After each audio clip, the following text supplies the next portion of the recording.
बेटा आज हम लोग देखते हैं ज्योमेट्रिकल आइसोमेरिज्म के आगे का पार्ट थोड़ा सा पढ़ लिया गया था। आज सबसे पहले तो हम ये देखेंगे कि नंबर ऑफ ज्योमेट्रिकल आइसोमर। तो यहाँ पर हम लोग लिखेंगे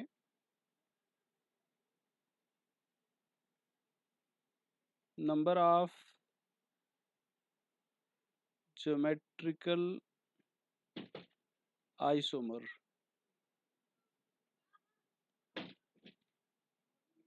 इन एल्कीन हैविंग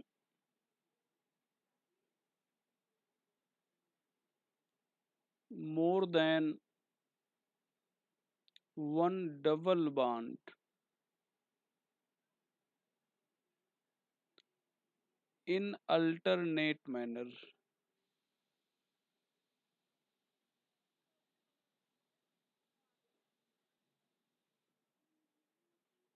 तो ये देखा जाए, कल इस पे हम लोग चर्चा कर रहे थे, लेकिन वीडियो थोड़ा गड़बड़ हो गई थी आगे, तो जाके बन नहीं पाया था। यहाँ पर ध्यान दें बेटा, पहला part case 1, if terminal of alkene is different, मतलब जो एल्कीन के टर्मिनल हैं, दोनों किनारे हैं, वो डिफरेंट हों, ये केस 1 हो है। तो यहाँ पर नंबर ऑफ, यहाँ पर देन लिख ले रहे हैं, then number of geometrical isomer equal to हो जाएगा 2 power n, where n number of double bond,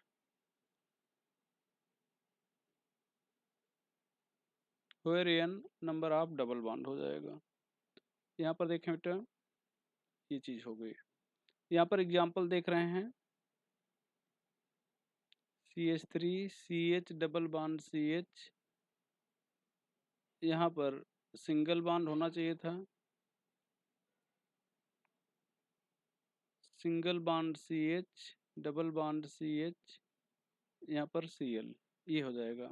यहाँ पर देखें, ये इस किनारे पर CH3 है और इस किनारे पर Cl है, डबल बॉन्ड अल्टरनेट मैनर में है। तो यहाँ पर नंबर ऑफ ज्योमेट्रिकल आइसोमर हो जाएगा 2 पावर n डबल बॉन्ड की संख्या है, तो 2 पावर 2, ये दैट इज 4 हो जाएगा। कैसे 4 होगा, यहाँ पर आप अगर इसको बना के देखना चाह रहे हैं भैया, तो यहाँ पर ध्यान दो, ये CH3, यहाँ पर ये C हो गया, ये सिंगल बॉन्ड H हो गया, ये डबल बॉन्ड, ये C। देखें यहाँ तक हम लोग पहुँच चुके हैं। यहाँ पर H, ये डबल बॉन्ड, यहाँ पर ये H हो चुका है। यहाँ पर आप H लिख रहे हैं, यहाँ पर Cl लिख रहे हैं, इस C पर भी H है। अब यहाँ पर ध्यान दो, ये H है,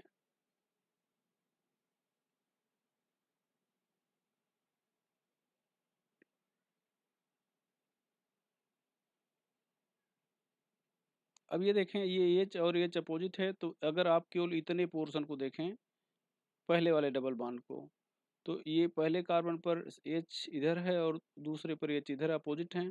तो इसका मतलब पहले एल्कीन में, मतलब पहले डबल बॉन्ड पे ये जो स्ट्रक्चर है, ये ट्रांस है। और दूसरे डबल बॉन्ड पे देखें, ये इधर भी H इधर है और H अपोजिट साइड में देखें, यहाँ पर H इधर, यहाँ पर, और यहाँ पर H इधर, अपोजिट है। तो ये ट्रांस ट्रांस है।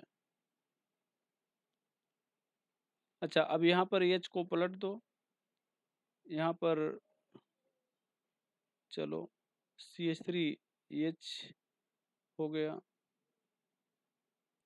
H को इधर कर देते हैं। अब यहाँ पर ये C डबल बॉन्ड C हो गया, यहाँ पर H कर देते हैं, यहाँ पर Cl कर देते हैं, यहाँ पर H कर देते हैं। अब पहले पार्ट में दोनों H एक साइड में हैं, तो ये हो गया सिस, और दूसरे पार्ट में दोनों एच देखें अपोजिट साइड में हैं, तो ये हो गया ट्रांस, ये सिस ट्रांस टाइप का हो गया। अब यहाँ पर ध्यान दिया जाए, दूसरा ट्रांस ट्रांस हो गया, सिस ट्रांस हो गया। अब हम लोग ट्रांस सिस लिखेंगे, यहाँ पर ध्यान दें, ट्रांस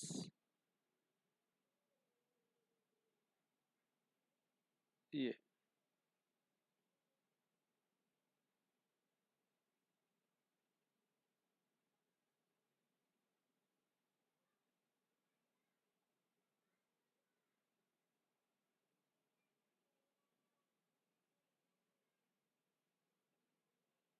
एच इधर कर देते हैं। ये पहला पार्ट देखो, दोनों एच अपोजिट साइड में है, तो ये ट्रांस हो गया, और दूसरे में दोनों एच एक साइड में है, तो ये सिस हो गया। अब ट्रांस ट्रांस हो गया, सिस ट्रांस हो गया, ट्रांस सिस हो गया। अब सिस सिस बना लिया जाए, तो यहाँ पर ध्यान दें,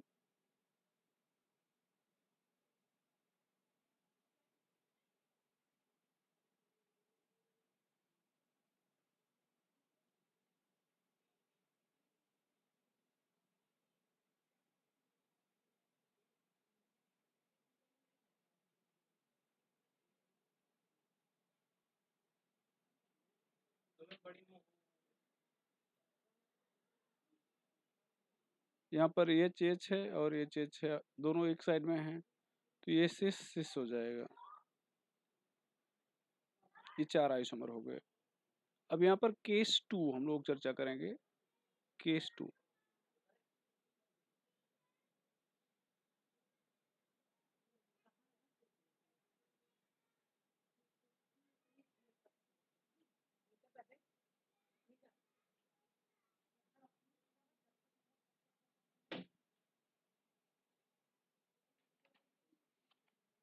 if terminal are same,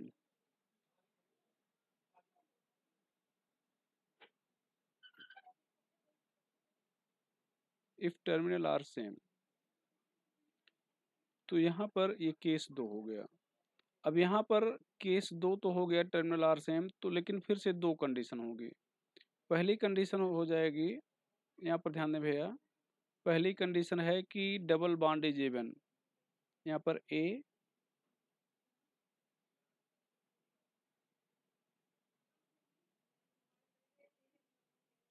if double bond is even,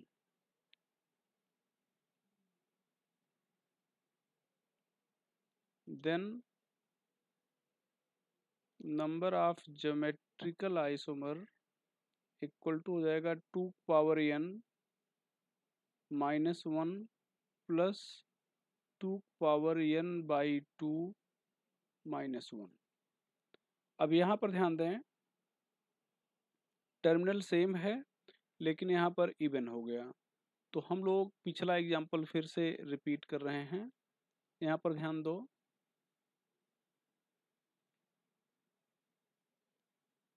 ये अब यहाँ पर अगर आप देख रहे हैं तो ये CH3 इस टर्मिनल पे, CH3 इस टर्मिनल पे है, डबल बॉन्ड 2 है, तो यहाँ पर नंबर ऑफ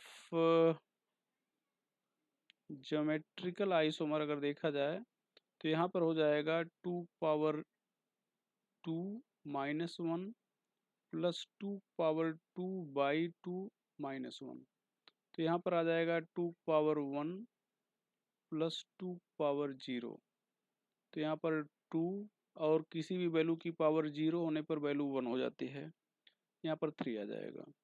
यहाँ पर सेकंड पार्ट इसका बी, इफ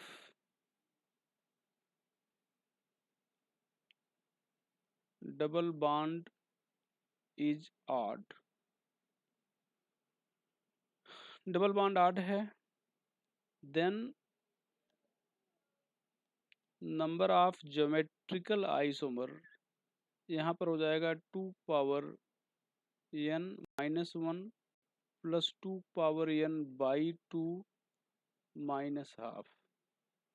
यहाँ पर 2 सॉरी एग्जाम्पल देखा जाए,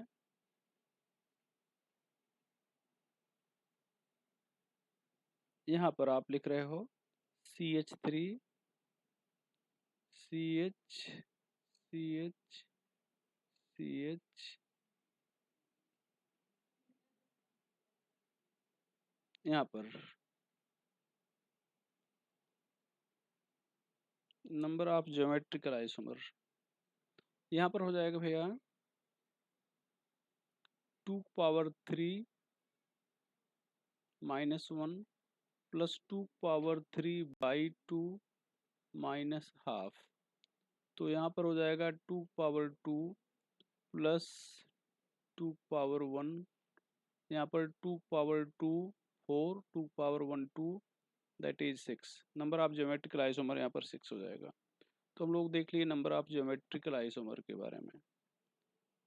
यहाँ पर ये कंडीशन क्या है,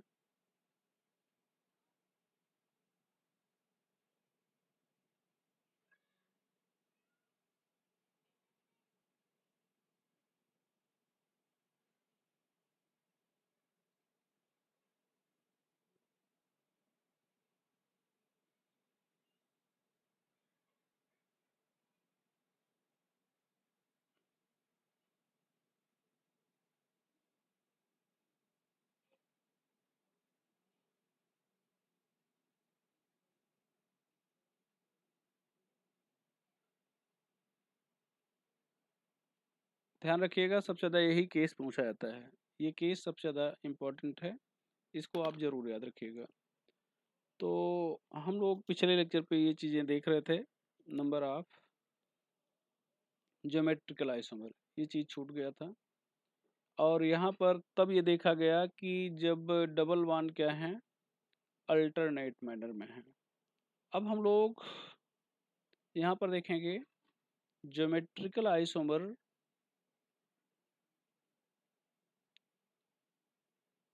इन साइक्लिक कंपाउंड।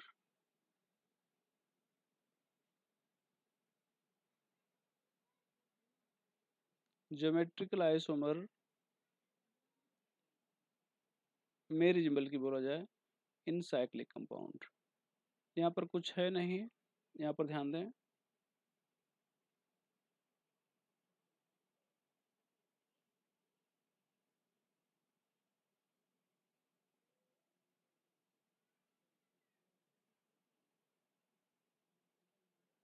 ये H, ये CH3 हो गया। यहाँ पर ध्यान दो बेटा, तो ये साइक्लिक है, यहाँ से नंबरिंग हम लोग कर देंगे। ये दोनों CH3 एक साइड में, इसलिए शेष है। तो 1, ये 2, ये हो जाएगा 3, ये हो जाएगा 4। तो यहाँ पर लिखेंगे 1,3 डाई मेथिल, ये सब्स्टिट्यूएंट है जो पहले लिखते हैं। ये साइक्लिक है तो साइक्लो, रूट वर्ड 4 कार्बन के लिए ब्यूट, प्राइमरी सफिक्स एन हो जाएगा। ये दोनों एक साइड में सिस मैनर में हैं, तो यहाँ पर सिस लिख देंगे।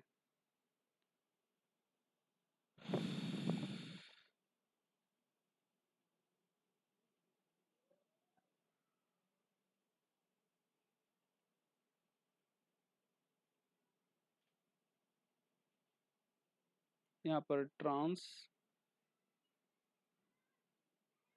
1,3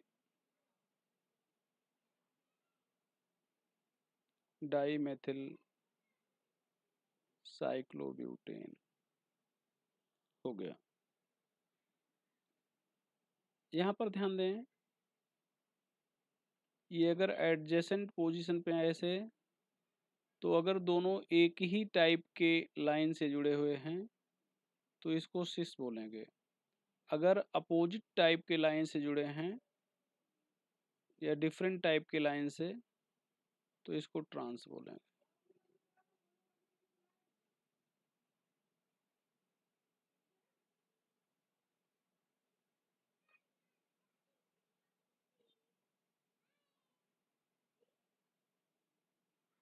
ये सिस है, सॉरी ये ट्रांस है, ये सिस है। तो दोनों अगर एक टाइप के लाइन से जुड़े हैं तो उसको हम लोग सिस बोलेंगे, और डिफरेंट टाइप के लाइन से जुड़े हैं तो ट्रांस बोलेंगे। अब इसका नाम 1,2 डाई मेथिल साइक्लोहेक्सेन लिख सकते हैं, वही सब में हो जाएगा 1,2 डाई मेथिल साइक्लोहेक्सेन, और वही नाम सबका हो जाएगा।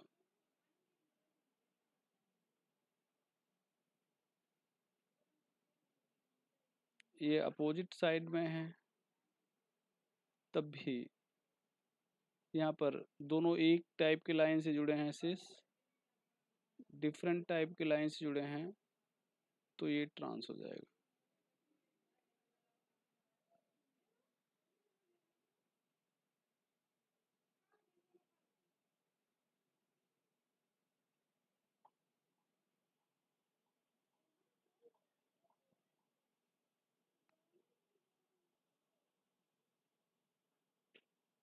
यहाँ पर देखा जाए और आगे कुछ ऐसे भी एग्जाम्पल बनते हैं।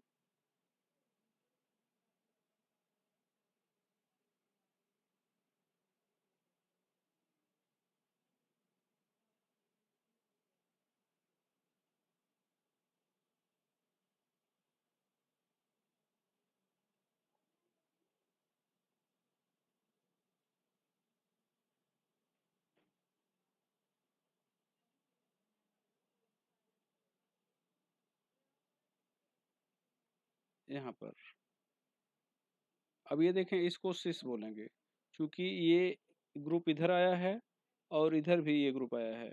यहाँ पर देखें, अब यहाँ पर कार्बन ने 1 2 3 बार बनाया, इधर भी 3 बार बनाया है, इसका मतलब एक एच होगा और ये एच अपोजिट साइड में माना जाएगा, तो ये सिस है। यहाँ पर ध्यान दिया जाए, इसी तरह से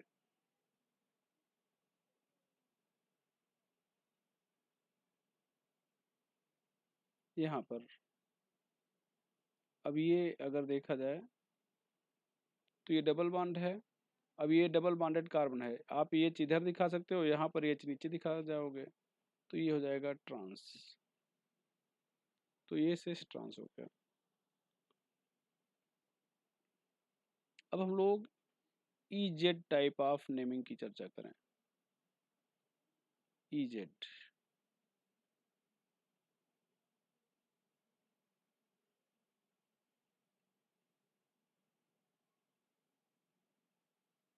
EZ type of naming,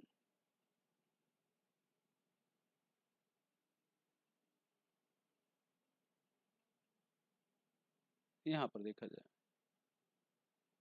EZ type के नेमिंग पे चर्चा करें अगर हम लोग, तो यहाँ पर एक जर्मन वर्ड है इंटजीजन।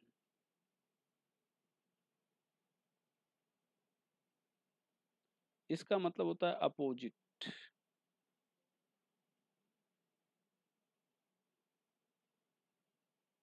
और एक फ्रेंच वर्ड है जूसामेन, जिसका मतलब होता है सिमिलर। ये फ्रेंच वर्ड है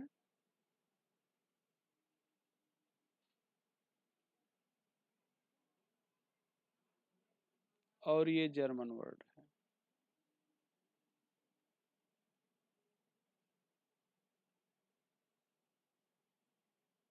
इसका मतलब ये हो गया कि i.e. if higher priority group higher priority group is on same side of double bond,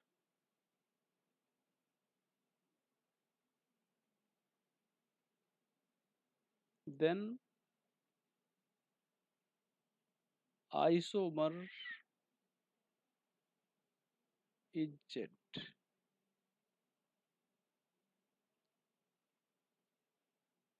If higher priority group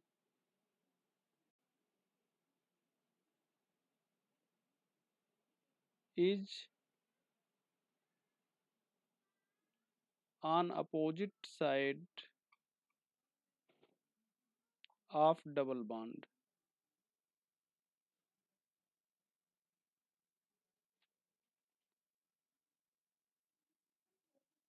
Then isomerism is E. तो अगर higher priority group opposite side में होगा तो फिर आइसोमेरिज्म ई टाइप की हो जाएगी। जैसे यहाँ पर ध्यान दिया जाए,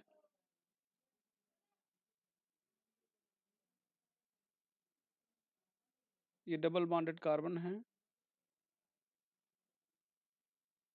यहाँ पर ये प्रायोरिटी 1, प्रायोरिटी 2, प्रायोरिटी 1, प्रायोरिटी 2। तो अब ये एक हायर प्रायोरिटी ग्रुप है, दोनों एक साइड में हैं, तो इसको आप जेड टाइप बोलेंगे। यहाँ पर ध्यान दो,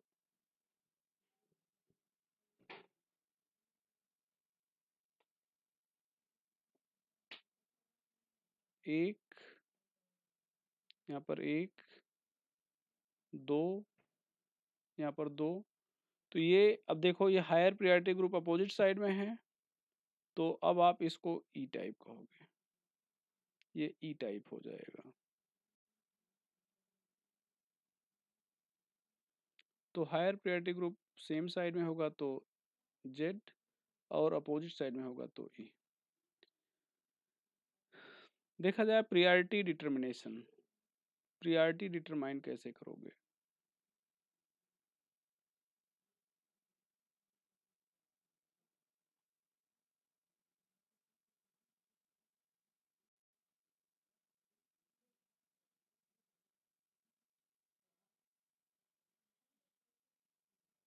पहला,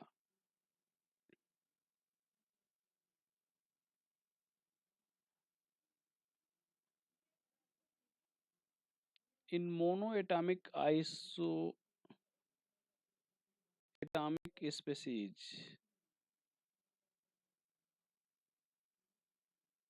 priority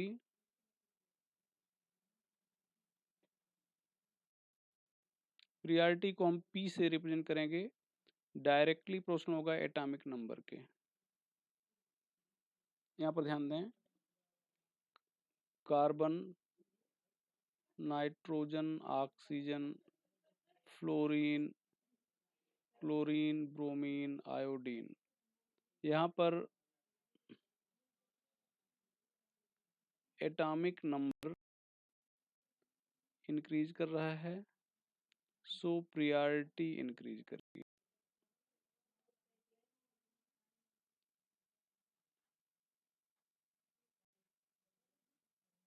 In case of isotopes,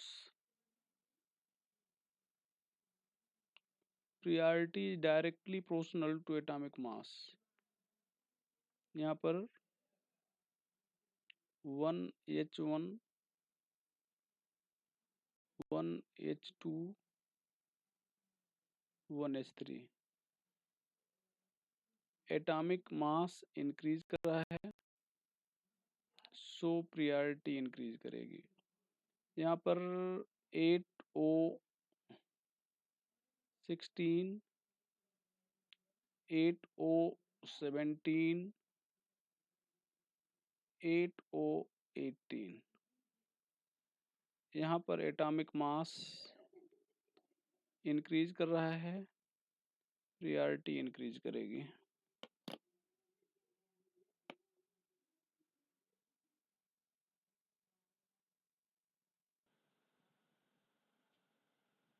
तो ये हो गया भैया। तीसरे पॉइंट पे हम लोग चर्चा करें, ये third point.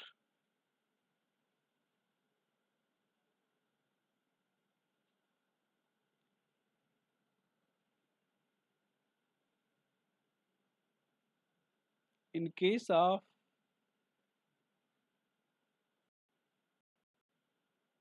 Multi atomic species,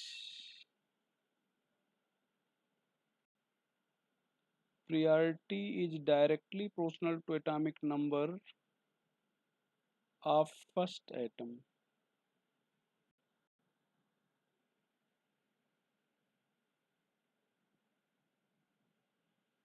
यहाँ पर ध्यान दें, priority directly proportional to atomic number of first item. यहाँ पर देखा जाए बेटा, जैसे आपने CH3 कर दिया, NH2 कर दिया, OH कर दिया, तो यहाँ पर पहला आइटम कार्बन है, नाइट्रोजन है, ऑक्सीजन है। कैसे? यही ये बॉन्ड लगा हुआ है, इसका मतलब यही जुड़ेगा डबल बॉन्डेड आइटम से। तो ऑक्सीजन का एटॉमिक नंबर ज़्यादा है नाइट्रोजन से, नाइट्रोजन का ज़्यादा है कार्बन से, तो ये प्रायोरिटी क्रम हो जाएगा। अच्छा, fourth point, if first item is same, if first atom is same, then second is considered,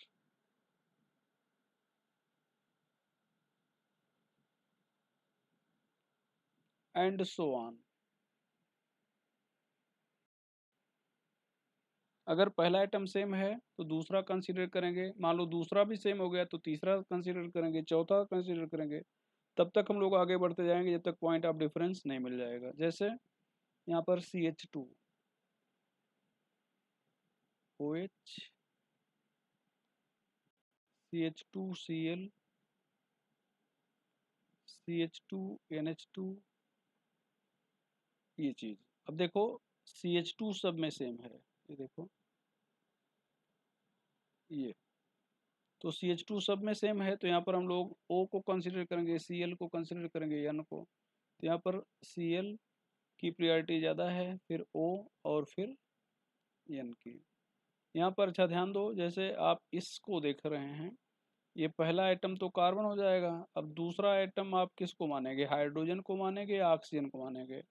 तो आप बहुत देर नहीं करेंगे कि दूसरा हाइड्रोजन है, दूसरा तीसरा हाइड्रोजन है, चौथा नहीं। आप ये कार्बन से ये भी जुड़ा है, हाइड्रोजन हाइड्रोजन और ऑक्सीजन जुड़ा है, तो आप डिफरेंस जल्दी प्राप्त करना चाहेंगे, मतलब दूसरा आइटम उसको मानेंगे जिससे एटॉमिक नंबर ज़्यादा होगा। ये चीज़ हो गया। अब हम लोग फिफ्थ पॉइंट पे अगर चर्चा करें बेटा, फिफ्थ पॉइंट, तो फिफ्थ पॉइंट पे जब हम लोग चर्चा करेंगे तो यहाँ पर क्या होगा फिफ्थ पॉइंट पे, फिफ्थ पॉइंट में जैसे हम लोग मल्टीपल बॉन्डेड स्पीशीज ले रहे हैं यहाँ पर, ये तो यहाँ पर जो मल्टीपल बॉन्डेड आइटम है वो अपने बॉन्ड ऑर्डर के बराबर कंसीडर किया जाएगा। जैसे 3 स्पीशीज हो गई, यहाँ पर नाइट्रोजन का बॉन्ड ऑर्डर 3 है, तो यहाँ पर नाइट्रोजन को 3 बार जुड़ा हुआ मानेंगे। ये चीज देखें, नाइट्रोजन को 3 बार जुड़ा मानेंगे। इसी तरह से यहाँ पर देखा जाए, ये ऑक्सीजन को 2 बार जुड़ा हुआ मानेंगे, और यहाँ पर भी ऑक्सीजन को 2 बार जुड़ा मानेंगे। ये चीज। अब यहाँ पर प्रायोरिटी देखा जाए तो कार्बन कार्बन कार्बन सब में सेम है। यहाँ पर दूसरा आइटम नाइट्रोजन ऑक्सीजन ऑक्सीजन है, इसका मतलब नाइट्रोजन की प्रायोरिटी कम है, इन दोनों की प्रायोरिटी ज़्यादा है। अब इन दोनों में देखा जाए, यहाँ पर पहला कार्बन दूसरा ऑक्सीजन तीसरा ऑक्सीजन तीसरा ऑक्सीजन, यहाँ पर चौथा ऑक्सीजन है और चौथा हाइड्रोजन है। इसका मतलब इन दोनों में नीचे वाला ज़्यादा प्रायोरिटी रखता है, तो इसको प्रायोरिटी 1 कर देंगे और इसको प्रायोरिटी 2 कर देंगे, और इन दोनों से ज़्यादा प्रायोरिटी इसकी होगी तो इसको प्रायोरिटी 3 कर देंगे। तो ये हो गया प्रायोरिटी डिटर्मिनेशन। अब भैया हम लोग प्रायोरिटी डिटरमाइन करना सीख लिए। अब यहाँ पर ध्यान दो, जैसे EZ अगर हमें करना है तो यहाँ पर Cl हो गया, यहाँ पर H हो गया, यहाँ पर C डबल बॉन्ड C, यहाँ पर OH हो गया, यहाँ पर CH3 हो गया। अब देखो Cl और H में Cl की प्रायोरिटी ज़्यादा है, H की प्रायोरिटी कम है। O और CH3 में O की प्रायोरिटी ज़्यादा है, CH3 की प्रायोरिटी कम है। तो Cl और O दोनों ज़्यादा प्रायोरिटी वाले ग्रुप एक साइड में हैं, इसलिए आप इसको Z टाइप कहोगे। अच्छा, इसका नेम लिखना है तो इसको आप एक स्ट्रेट वे में लिख सकते हो। जैसे कार्बन से H जुड़ा है तो यहाँ पर C और H एक साथ कर दिए, यहाँ पर C और H से Cl जुड़ा है ऐसे कर दिए। अब यहाँ पर डबल बॉन्ड लगा हुआ है तो आपने यहाँ पर डबल बॉन्ड लगा दिया। यहाँ पर ओ एच जुड़ा हुआ है तो ओ एच लगा दिया। यहाँ पर CH3 है, स्ट्रेट वे में कर दिया। अब हम लोग ये मेन चेन हो गई, नंबरिंग करेंगे। CH3 से नंबरिंग करें या CH से। तो चूंकि इस कार्बन से डबल बॉन्ड पहले तो ये OH ध्यान रखेंगे, OH इधर से दूसरे पर है, इधर से भी दूसरे पर है। तो फिर हम लोग इधर से नंबरिंग करेंगे, चूंकि इधर सब्स्टिट्यूएंट भी है और मल्टीपल बॉन्ड भी है। तो ये हो जाएगा 1, ये हो जाएगा 2, ये हो जाएगा 3। अब ये Cl हो गया सब्स्टिट्यूएंट। सब्स्टिट्यूएंट की नेमिंग पहले करते हैं। तो यहाँ पर लिखेंगे 1 क्लोरो। अब रूट वर्ड हो जाएगा 3 कार्बन के लिए प्रो। प्राइमरी सफिक्स हो जाएगा 1 इन और सेकेंडरी सफिक्स हो जाएगा 2 आल। लेकिन ये जेड फार में है तो यहाँ पर आपने जेड कर दिया। यहाँ पर ध्यान दो,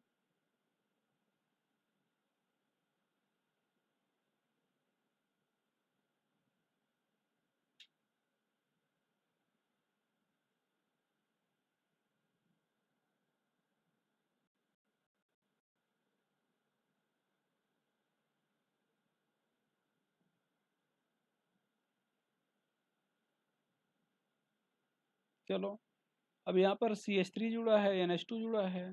तो इस CH3 और NH2 में नाइट्रोजन का एटॉमिक नंबर ज़्यादा है तो इसकी प्रायोरिटी ज़्यादा होगी, इसकी प्रायोरिटी कम होगी।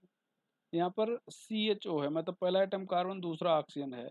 तो अच्छा, यहाँ पहला कार्बन दूसरा कार्बन है तो इसका मतलब ये प्रायोरिटी कम रखता है और ये प्रायोरिटी ज़्यादा रखता है। अब ये ध्यान दो, higher priority group opposite side में है। तो इसका मतलब ये हो गया ई टाइप, ये हो गया ई टाइप।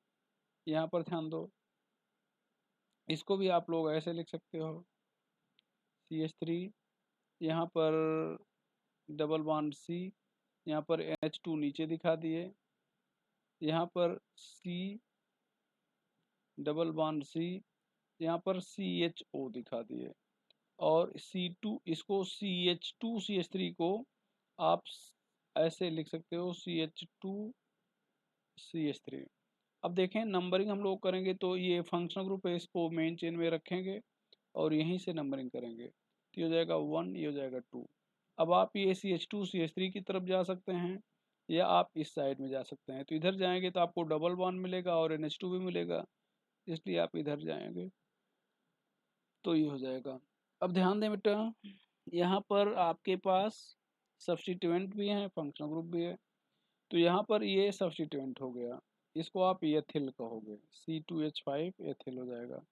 NH2 को भी आप फंक्शनल ग्रुप तो है लेकिन इंफीरियर फंक्शनल ग्रुप है, सब्स्टिट्यूएंट मानेंगे। तो यहाँ पर लिखेंगे 3 amino 2 ethyl, 3 amino 2 ethyl. Root word हो जाएगा ब्यूट, प्राइमरी सफिक्स हो जाएगा 2 इन, सेकेंडरी सफिक्स हो जाएगा 1 अल। और ये चूंकि अपोजिट साइड में है तो यहाँ पर ई लिखना चाहोगे, ई।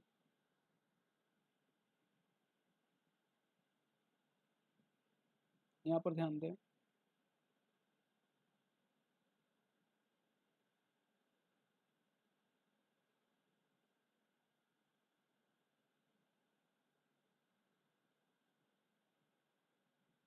यहाँ पर O की प्रायोरिटी ज़्यादा है, C की प्रायोरिटी कम है। Cl की प्रायोरिटी ज़्यादा है, C की प्रायोरिटी कम है। तो दोनों higher priority group opposite side में हो गए तो इसलिए ई हो गया। आप लिखोगे CH3C, यहाँ पर OH, OH, यहाँ पर डबल बॉन्ड C, यहाँ पर आप C डबल OH कर सकते हो, यहाँ पर Cl कर सकते हो। अब यहाँ से नंबरिंग करेंगे, सुपीरियर फंक्शनल ग्रुप है, OH भी फंक्शनल ग्रुप है लेकिन इन्फीरियर है तो इन्फीरियर फंक्शनल ग्रुप को सब्स्टिट्यूएंट मानेंगे। मतलब ये OH सब्स्टिट्यूएंट हो जाएगा, Cl सब्स्टिट्यूएंट हो जाएगा। सब्स्टिट्यूएंट को पहले लिखते हैं तो यहाँ पर लिखेंगे 2 chloro, 2 chloro 3 hydroxy, root word ब्यूट,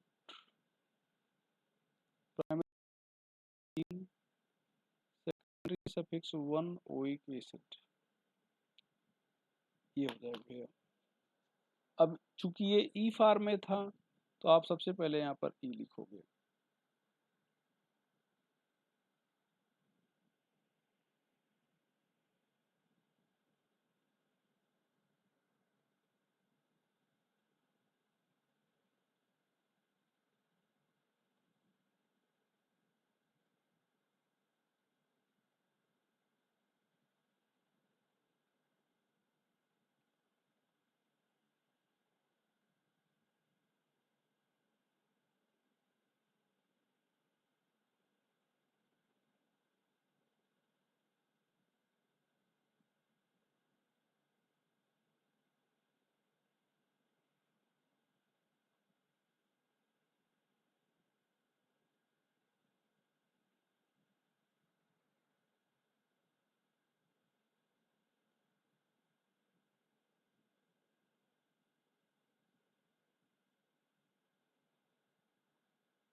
चलो देखते हैं।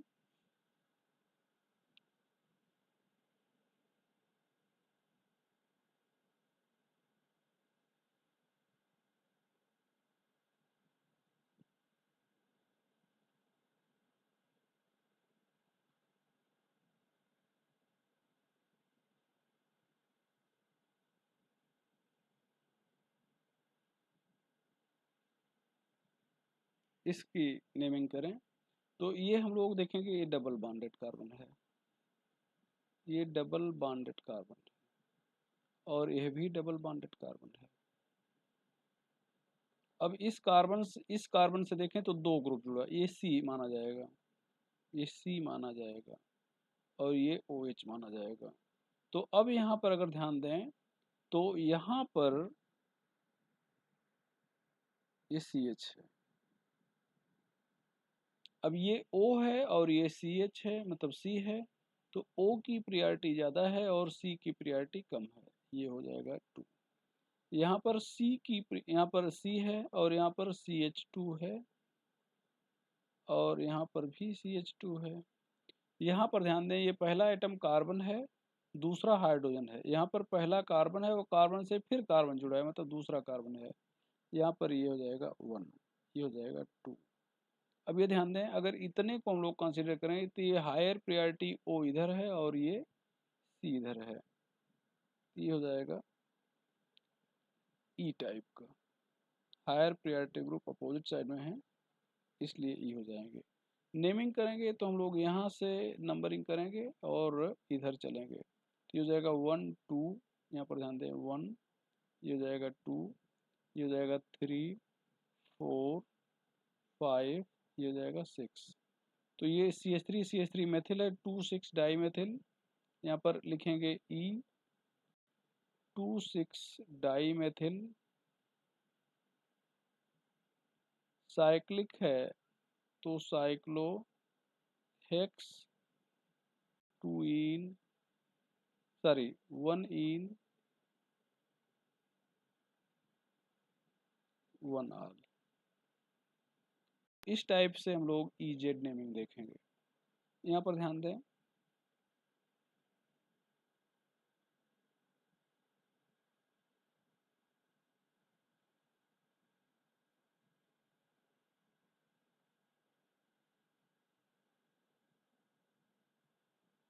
ये अगर ध्यान दें यहाँ से ये और इस चीज़ को, तो ये कार्बन है और ये भी कार्बन है, दोनों अपोजिट साइड में हैं। ये पहला पोजीशन, ये दूसरा, ध्यान दें, पहला, ये दूसरा, ये तीसरा और ये चौथा, ये पांचवा, ये छठा।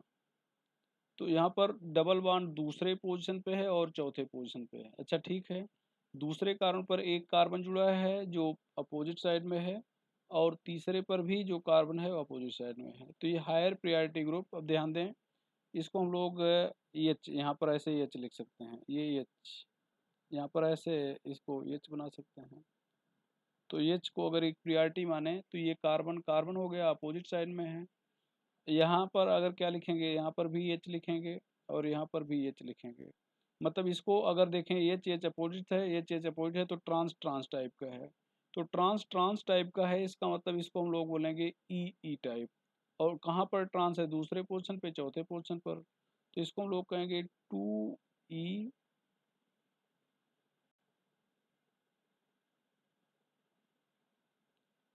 2E 4E। अब इसका आप IUPAC नेम लिख सकते हो, 1 2 3 4 5 6। तो 2E 4E हेक्सा 2,4 डाइईन। यहाँ पर ध्यान दें,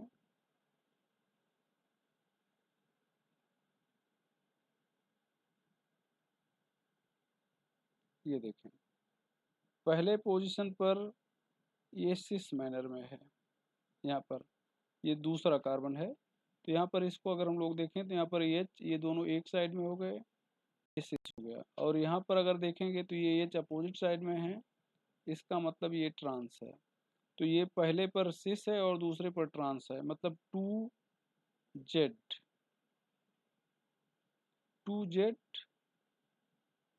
4E hexa 2,4 diene.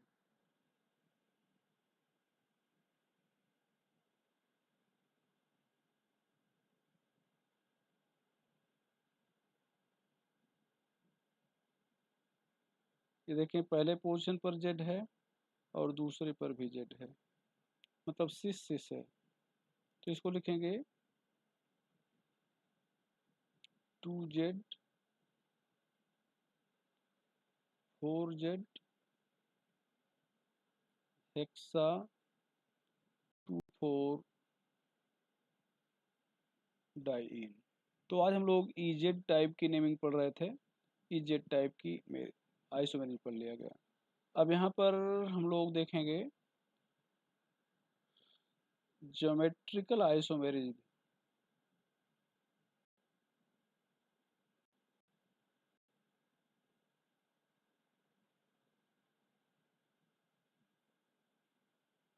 In oxime, geometrical isomerism in oxime. यहाँ पर ध्यान दें, दिस इज ऑक्जाइम, ये ऑक्जाइम है, इसको ऑक्जाइम कहेंगे। ऑक्जाइम में एक कार्बन की दो वैलेंसी फ्री है। अब दोनों वैलेंसी में से किसी भी वैलेंसी पर अगर हाइड्रोजन है, ये ऑक्जाइम एल्डोक्साइम हो सकता है,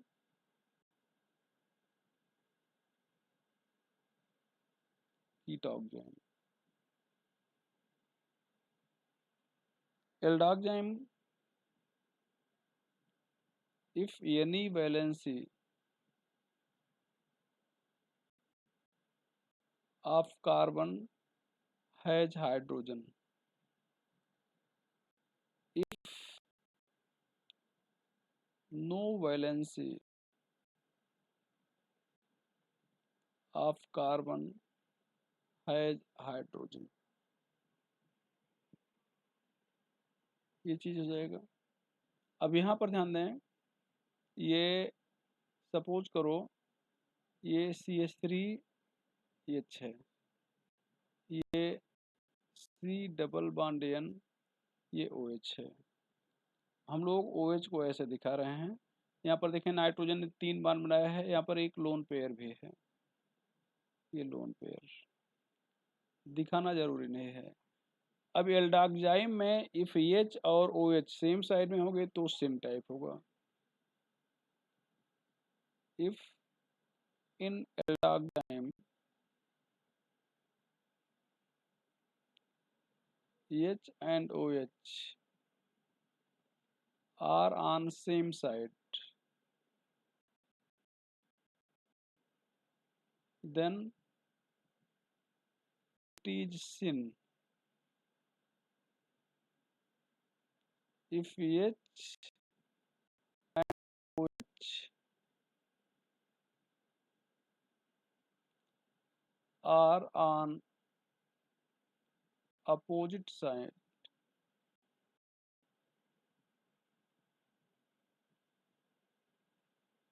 then it is anti.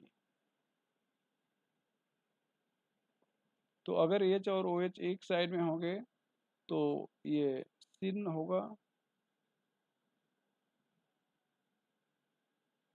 Same side, और if H and OH are on opposite side then it is anti हो जाएगा। अच्छा, अब जैसे इसका नाम हमें देखें H और OH एक साइड में है तो इसको सिन लिखेंगे। सबसे पहले हम लोग सिन लिख देंगे, और ये एसिटल्डिहाइड से बना है इसलिए इसका नाम हो जाएगा एसिटल डॉक्जाइम। कैसे मालूम एसिटल्डिहाइड से बना, ध्यान दो, ये ध्यान दो, CH3 ये CHO है, यहाँ पर ये हाइड्रॉक्सिल एमीन होता है, आपस में रेड करके ऑक्जाइम बनाते हैं, ये देखो, तो ये एसिटल्डिहाइड है, एसिटल्डिहाइड, तो ये एसिटल्डिहाइड है और एसिटल्डिहाइड से पर ये ऑक्जाइम बनाया है इसलिए इसको हम लोग कहेंगे एसिटल डॉक्जाइम।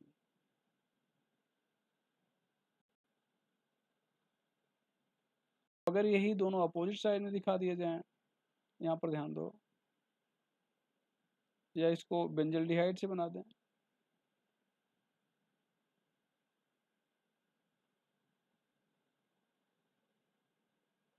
ये बेंजीन रिंग तो इसका मतलब बेंजल्डिहाइड से बना है,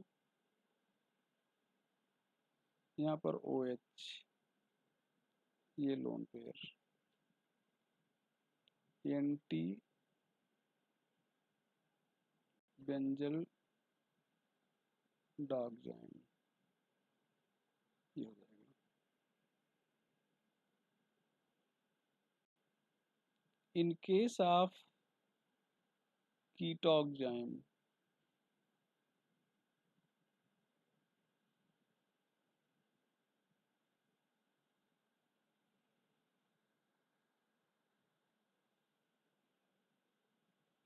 the group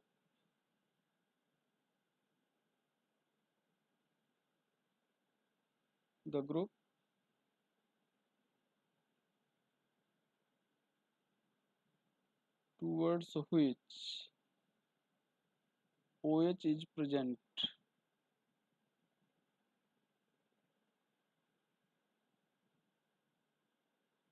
with respect to that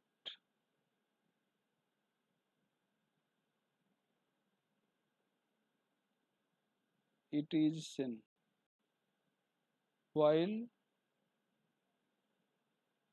for other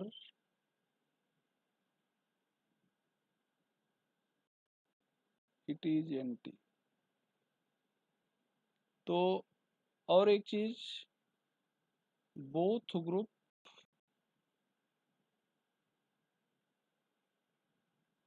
of double bonded carbon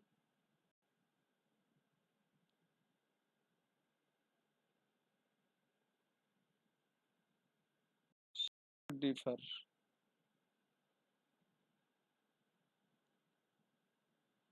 यहाँ पर ध्यान दें, जैसे यहाँ पर ये डबल बॉन्डेड कार्बन है, इसके दोनों ग्रुप एक ही हैं, ये यहाँ पर अगर आपसे कहा जाए कि जियोमेट्रिकल आइसोमेरिज पाई जाएगी तो नहीं पाई जाएगी, क्यों? चूंकि CH3 AbCH3 दोनों अलग होने चाहिए। यहाँ पर मान लो CH3 ले रहे हैं, C6H5 ले रहे हैं, यहाँ पर C डबल बॉन्ड N है, ये OH है। अब ध्यान दो, इसको ये CH3 के साइड में OH है, इसलिए लिखेंगे सिन मेथिल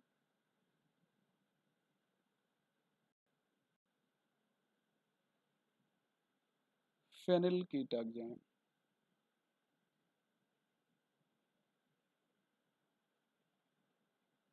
मतलब मेथिल फेनिल कीटोन में जो OH है वो किसके साइड में है? CH3 के साइड में। तो ये हो गया आपको ऑक्जाइम में बता दिए। अब एक और बड़ा हल्का सा बच रहा है, geometric isomerism in azo compound.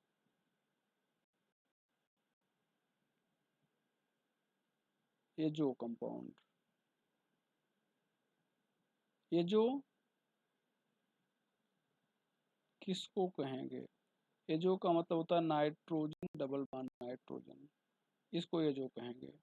यहाँ पर ध्यान दो, यहाँ पर जैसे हम लोग लिख रहे हैं C6H5, यहाँ पर N, ये डबल बॉन्ड N, ये C6H5। अब ये यहाँ पर इसको लोन पेयर दिखा सकते हो। अब ये देखो सिस टाइप का दिख रहा है, दोनों सिमिलर लोन पेयर एक साइड में है, C6H5 एक साइड में है, तो इसको एजो बेंजीन कहेंगे। देखो ये इतना एजो है, अब इससे जो जुड़ेगा उसका नाम ले लेंगे एजो। बेंजीन से जुड़ा है तो बेंजीन। दोनों बेंजीन एक ही साइड में है तो इसको कहेंगे सिन एजो बेंजीन। और अगर यही दोनों अपोजिट साइड में कर दो, यहाँ पर ध्यान दो, ये जैसे हम लोन पेयर दिखाया है, तो ये लोन पेयर दिखाना यहाँ पे जरूरी नहीं है। तो कहेंगे टी ये जो बेंजीन, तो सिन एजो बेंजीन हो गया और एंटी एजो बेंजीन हो गया। तो हम लोग बेटा ज्योमेट्रिकल आइसोमेरिज्म पढ़ रहे थे, इस पे चर्चा हो गई। नेक्स्ट हम लोग पढ़ेंगे ऑप्टिकल आइसोमेरिज्म के बारे में। आज की बात यहीं तक।